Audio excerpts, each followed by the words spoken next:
Do you think Apple is dying now? Do you think they will succeed in transforming into the subscription-based business model? Yeah, that's a great question. So what Apple did a couple years ago, and we're doing a case study of this in my MBA degree program. So what Apple did a couple years ago was they created different revenue line items, one of them being subscription.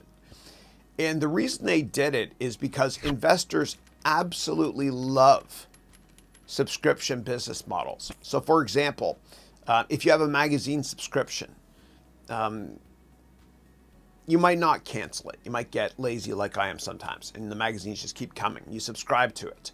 But if you paid a one-time fee, you might not renew that. So it's kind of like with Netflix. So Netflix is a subscription-based business model. People subscribe, they pay $10 a month or whatever it is in every country. If you had to pay $100 upfront every year for it, you probably wouldn't do it.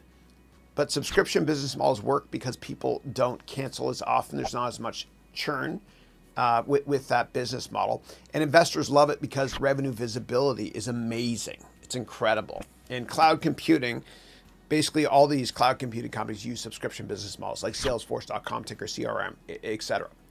And so Microsoft realized this too, ahead of many other enterprise software companies. They created something called software assurance back in 2003, which means people renting, or I should say subscribing to software. And Office 365 is now a subscription-based business model. Investors love it. When you create your business plan, and if you want, you can be part of my venture capital boot camp in my Haroon MBA degree program.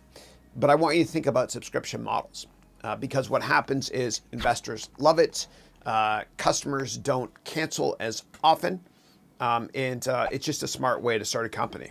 And so Apple has subscription now with their video game service, the Arcade, which I think antitrust should not allow because it's not fair that Apple is making other people, is forcing you to take a look at a free subscription to this product and not buying other video games, for example. And that's why there's been a dearth or a lack of innovation on the Apple Store, because Apple's monopoly power. It is what it is. But Apple has done subscription with that. They've done subscription, of course, with Apple Music, which is another antitrust issue because they kind of muscled out Spotify and Pandora by giving people a free trial, etc. It's just not fair. It's not fair.